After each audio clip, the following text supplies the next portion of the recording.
I am confused. Being philosophically consistent and being a very honest person, I'm sure you can tell me where God came from. And in addition, once you've told me where God comes from, please try to clarify how you can figure that a spiritual force can have an impact on a material universe to create it. You've got 5 minutes. Now, I just want to know which question. That's all right. You may take the rest of the minute. We're supposed to do one question at a time. Which one would you like? That was part of the format for the debate. So which question? I want you to fill in the story of the rest of the beginning of the universe. God, spiritual matter, impact on material matter. Okay.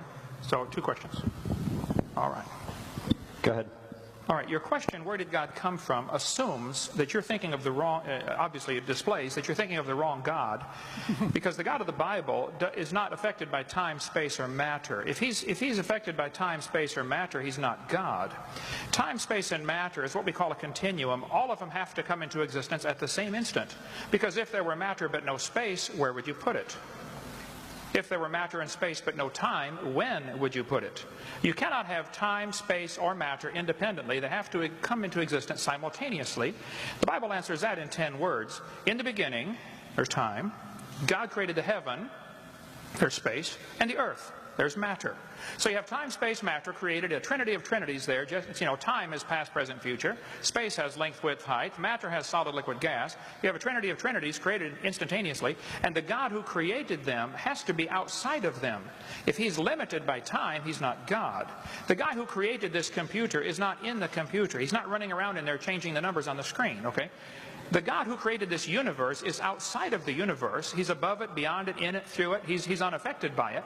So the concept that a spiritual force cannot have any effect on a material body, well then I guess you'd have to explain to me things like emotions and love and hatred and envy and jealousy and rationality. I mean, if your brain is just a random collection of chemicals that form by chance over billions of years, how on earth can you trust your own reasoning processes and the thoughts that you think? Okay, so your question, where did God come from, is assuming a limited God. And that's your problem. The God that I worship is not limited by time, space, or matter. If I could fit the infinite God in my 3-pound brain, he would not be worth worshiping, that's for certain. So that's the God that I worship. Thank you.